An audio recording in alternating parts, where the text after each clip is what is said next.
Selamat datang, salam sejahtera. Terima kasih karena bersama dengan saya di Nazilin Unity Channel. Saudara-saudara sekalian, ini adalah isu paling panas apabila ia melibatkan UMNO dan juga DAP.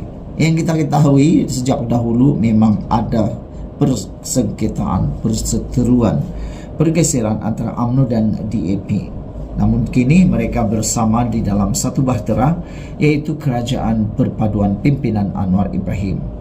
Namun apabila muncul cadangan untuk diadakan pilihan raya PBT, tiba-tiba UMNO bangkit dan cuba menentang cadangan tersebut. Amaran UMNO wilayah persekutuan kepada DAP, jangan bangkit lagi cadangan pilihan raya PBT. Pembaziran wang rakyat merupakan salah satu sebab mengapa UMNO wilayah persekutuan menolak cadangan untuk mengadakan pilihan raya kerajaan tempatan.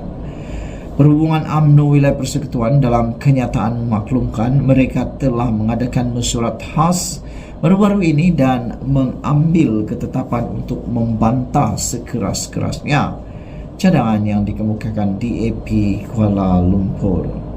Saudara, UMNO wilayah persekutuan berpendapat adalah lebih baik peruntukan untuk pemilihan ahli-ahli PBT disalurkan untuk pembangunan, kebajikan dan kemudahan demi rakyat wilayah persekutuan yang lebih memerlukan, seperti menambah baik infrastruktur, membina rumah mampu milik, menaik taraf pusat-pusat penjajah atau medan selera, meningkatkan kemudahan pengangkutan awam dan sebagainya, kata beliau lagi.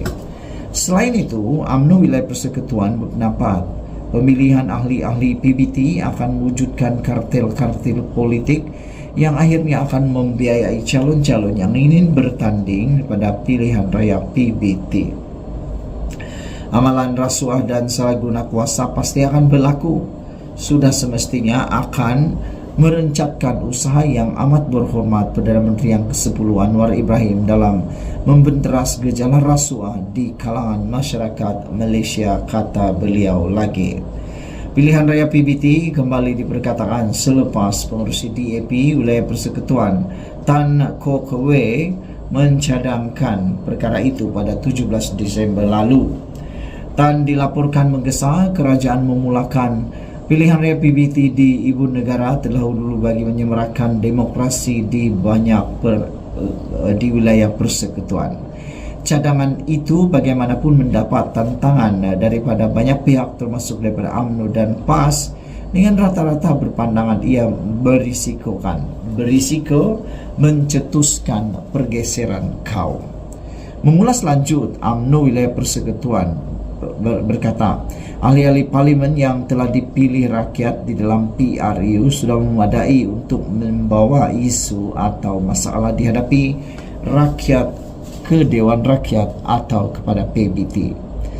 Adanya pemilihan PBT menandakan fungsi ahli parlimen tidak efektif kerana ada pertengahan peranan di antara AP dengan ahli PBT yang dipilih. Oleh itu, UMNO wilayah persekutuan ingin menegaskan kepada DAP wilayah persekutuan jangan sesekali membuat cadangan pilihan raya PBT dan ingin mengingatkan kepada YB, Menteri JPM Dr. Zalina Mustafa sebarang usaha atau gerakan ke arah perkara ini akan dibantah sekeras-kerasnya oleh ahli UMNO wilayah persekutuan, jelas beliau lagi.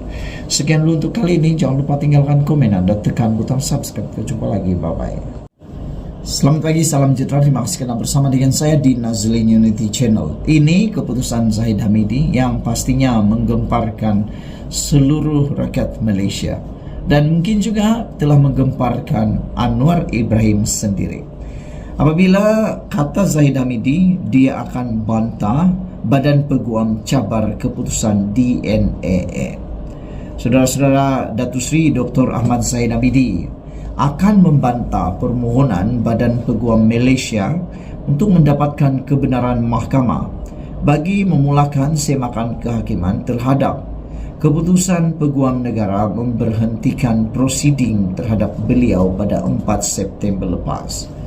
Peguam Guaneke Chok Siong yang mewakili timbalan Perdana Menteri itu berkata pihaknya akan memfailkan affidavit dan hujahan untuk membantah permohonan tersebut sebelum 11 Januari depan. Prosiding pendengaran permohonan Badan Peguam Malaysia untuk mendapatkan kebenaran daripada mahkamah bagi memulakan semakan kehakiman tersebut pada 11 Januari 2024 di hadapan Hakim Datuk Amarjit Singh. Sama ada Peguam Negara juga akan membantah permohonan semakan kehakiman itu akan diketahui pada prosiding pendengaran permohonan tersebut, katanya ketika dihubungi semalam.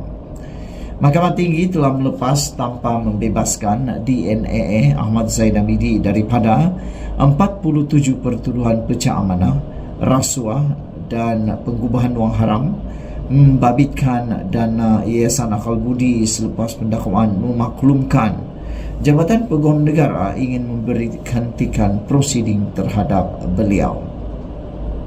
Melalui permohonan difailkan pada 2 Disember lepas, Badan Peguam Malaysia yang menamakan Peguam Negara dan Ahmad Zaid sebagai responden memohon perintah supaya keputusan itu dibatalkan.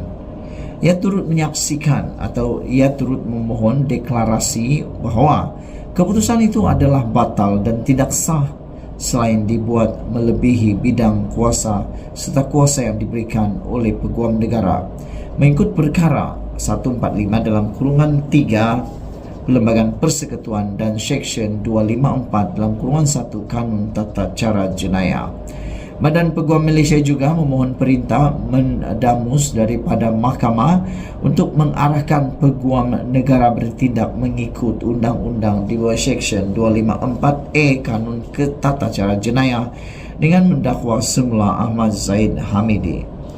Turut dimohon perintah agar Peguam Negara membekalkan maklumat, dokumentasi, sebab, asas dan bukti-bukti yang menyebabkan keputusan bagi memohon DNA itu dicapai kepada Badan Peguam Malaysia. Badan Peguam Malaysia mendakwa Peguam Negara bertindak secara ultra virus ketika memohon DNA terhadap Ahmad Zaid Hamidi dan keputusan itu juga adalah tidak munasabah atau rasional. Apabila pendapat anda tentang isu kali ini, ramai netizen yang agak terkejut dengan isu panas ini kerana ianya berkaitan dengan kes Mahkamah Zahid Hamidi yang beliau telah mendapat DNA. Namun apabila Badan Peguam cuba mencabar keputusan DNA daripada mahkamah itu, ini pula jawapan hebat dan luar biasa daripada Zahid Hamidi. Sekian dulu untuk kali ini. Jangan lupa tinggalkan komen anda, tekan butang subscribe. Jumpa lagi, bye bye. Selamat datang, salam sejahtera. Terima kasih kerana bersama dengan saya di Nazilin Unity Channel. Yang ini adalah penjelasan paling tuntas muktamad daripada warisan. Ada orang cuba-cuba untuk merosakkan nama baik parti warisan dengan ada yang mendakwa kononnya parti itu, iaitu parti warisan, mendapat dana atau mempunyai kaitan dengan sindiket pengedaran dadah terbesar di Sabah. Dakwaan ini adalah dakwaan yang amat keterlaluan, sehingga kan warisan telah tampil menafikan perkara tersebut dengan mengatakan warisan menafikan dapat dana daripada sindiket pengedaran dadah. Ini adalah penjelasan yang kita tunggu-tunggu selama ini, yang sepatutnya kita tahu dengan lebih cepat. Saudara-saudara sekalian, dipetik daripada Malaysia Kini, parti warisan hari ini menafikan sekeras-kerasnya tuduhan pihak tertentu yang mendakwa kononnya parti itu mendapat dana atau mempunyai kaitan dengan sindiket pengedaran dadah terbesar di Sabah. Setiausaha Agung Warisan Datuk Lorito Pedua berkata, parti itu menganggap tuduhan yang dilemparkan sebagai fitnah politik melampau bagi menjatuhkan reputasi parti itu serta pemimpin-pemimpinnya.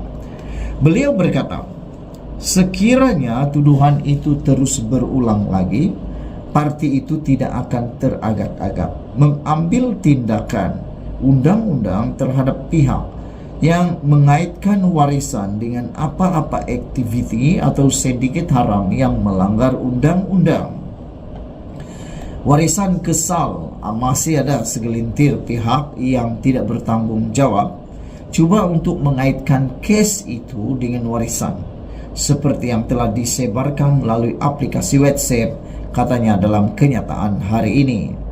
Semalam, polis mendedahkan ketua sindiket dadah bergelar Datuk adalah antara 10 lelaki ditahan Isnin lepas di Sabah kerana disyaki terlibat dalam sindiket pengedaran dadah, dan susulan pengumuman itu tular satu mesej di aplikasi WhatsApp yang mengaitkannya dengan parti warisan. Saudara-saudara sekalian, terima kasih kita ucapkan kepada parti warisan kerana telah membuatkan penafian ini. Kerana di dalam tular tersebut jelas bahawa mereka cuba mengaitkan dengan parti warisan. Saya tidak setuju dengan perkara itu, kerana selepas mendengar penjelasan daripada parti warisan ini, maka kita harus mengerti perbuatan seperti itu kalau tak benar adalah perbuatan memfitnah. Mungkinkah ada yang cuba menggunakan isu menumpaskan sindiket dadah terbesar di Sabah itu adalah satu cara untuk menjatuhkan reputasi parti warisan?